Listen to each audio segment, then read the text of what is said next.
The room we slept in held 20 men. One large space, 2 small bathrooms, 10 bunk beds lined up like we were stacked into storage. There were only a couple of small windows, barely enough to move the air around. 20 guys, limited circulation, and a whole lot of tension. You could feel it the second you walked in. Everyone carried something: anger, withdrawal, pride, shame.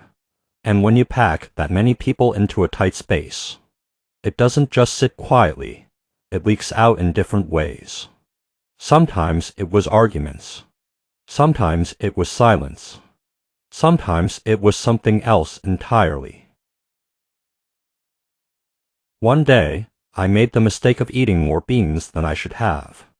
Not a strategic decision in a room like that. And as the day went on, things started building up. Eventually, I let one slip.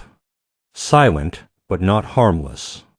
If you've ever heard the term crop dusting, you know exactly what I'm talking about.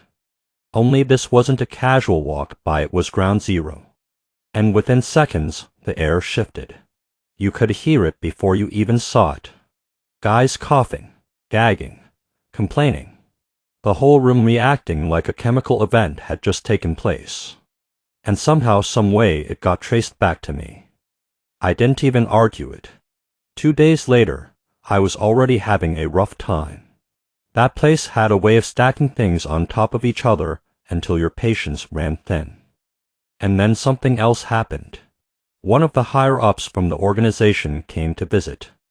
And just like that, everything changed. Rules that had never been enforced suddenly mattered. Rules I had never even heard of were now being treated like law. The whole place shifted into this forced, performative version of discipline. One morning, I was sitting in the room alone, playing guitar, just trying to keep my head straight. I was told to stop immediately, put the guitar away, and stand by my bed for inspection. Inspection, like we were in basic training.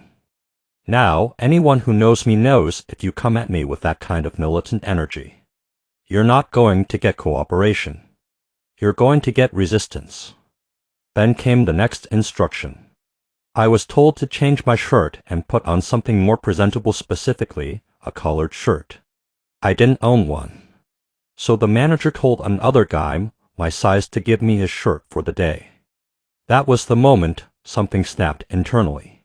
Not explosive, not loud. Just that voice. That familiar voice. The one I call forget this. It started getting louder. By lunchtime, I was already on edge. I sat down, ate, kept to myself.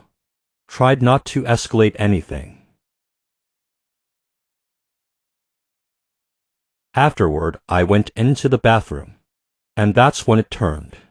The guy whose bunk was about 5 feet from mine followed me in. Young guy, recently out of jail. You could tell.